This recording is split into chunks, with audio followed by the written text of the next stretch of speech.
Hey, I'm Markia. Want to hear something scary?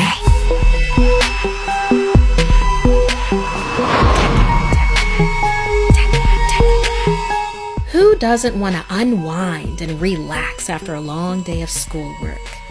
We like to think we have all the time in the world until we don't. Not unlike the two girls in this story. Makoto and I had just finished our long school day when we arrived at the train station. We weren't able to beat the rush, and the packed train took off without us. I checked my phone to see if there would be a later train we could take home. The service was spotty as the two of us stood on the empty train platform. A sudden chill ripped through the tunnels, and I noticed Makoto pull her coat close. It's not safe in Osaka after dark, Eiko. My neighbor said he saw an ondeo when he took a late train home, Makoto explained. When I asked her what an ondeo was, she said that it was a vengeful spirit that lurked in the space where they died. They were known for attacking others indiscriminately in the same way they were killed. I turned to Makoto to laugh along with what I thought was a joke, but her grim features froze my breath in my throat. The sky darkened as I stared at her, and a prickling sensation made me shiver. I checked my phone to see if the train schedule updated with the time on the last train. The estimated wait time was now listed as 10 minutes. Maybe your neighbor was just trying to scare you, I assured. That's when we heard in the distance a scraping noise to call out my doubt. Teke. Teke. We are not alone, Makoto insisted. On the edge of the platform, closest to the tunnel, I saw the tip of a metal hook be pulled behind a pillar. Could be just a custodian. Maybe we should ask them for help? Makoto grabbed my wrist and held me back. Shh, there's something I have to tell you. Another gust hit the tunnel, and we saw wisps of long hair whip around the pillar, revealing what looked like the figure of a woman slouched beside it. Where did she come from? I asked, ignoring Makoto. She did look strange, slouched that way with her hair covering her face. The station was a weird place to nap, I reasoned weakly to Makoto. Nervously, I hit refresh on the train schedule, but it still read 10 minutes. But we'd been waiting a few already. Makoto began to talk about the ondeo, but when we turned to look at the pillar again, there was no one there. Stop being foolish, I interrupted. Teke, teke. The sound was closer, like someone was bouncing a metal rod on the pavement. Makoto backed up in fear. She pointed behind me. I whipped around.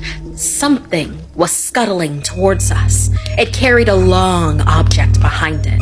My uncle said it carried a large blade, Makoto muttered. The object it carried hit the ground as if responding to the story with this ominous noise. Teke, teke. The lights above us began to flicker, and we could see the figure now as it propped itself on the scythe it carried. Her hair was blown back by another gust of wind. It looked like a girl our age, but her body was decomposed. Makoto continued her story hurriedly. He said it was the ghost of a woman who died after being pushed on the train tracks years ago. The lights flickered and gave off an eerie crackle before they cut out completely and plunged everything into darkness. The wind picked up and howled as if an unseen train was rushing by. I held back a scream, and when the lights came back on, the figure was gone. Startled, I began to pull my friend up the stairs. I'm calling my parents to get us, Makoto pleaded. Please, Eiko. She was cut. Hang on, I said as I dialed my mom, but on the other end of the line, I heard the noise at my ear. We have to get out of here, I said, turning to Makoto. She looked like she was about to say something, but no words came out of her mouth, only blood. Her grip on my hand loosened and she fell. But before me, her legs still stood. My vision blurred as I saw her torso land and her face looked up at me from the ground. In a state of shock, I noticed that the blood began to frost over from the cold. Makoto still blinked as she choked. I barely let out a gasp when I heard it again. Teke, teke. It was the ondeo, rising its scythe as it appeared next to my friend. I am the teke, teke, the very schoolgirl who was accosted as the last train left the station. I ran for help, but was pushed onto train tracks as the train took off. No one responded to my cries as my assailants got away.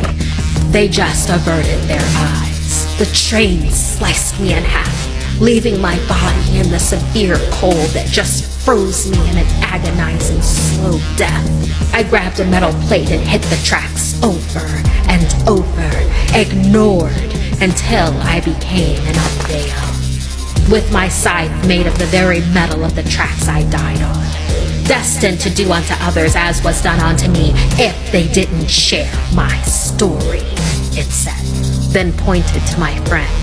But Makoto did. She just told me, I cried. You didn't let her finish. Because you did not listen, her fate was sealed. Now it's up to you. Before disappearing in the glow of the approaching train's headlights, the ondeo warned me to pass this story on to others. If I didn't, I would end up just like her and Makoto. I was lucky to board the last train with my life, but it comes with a price. So I must apologize to you, my trusted friends. I don't mean to give you this burden, but I don't want to die. You must pass this story on to others close to you, those who will continue our shared cycle, shared with friends, lovers, and family. They need to save you. They need to do the same as me and you. Don't doubt this.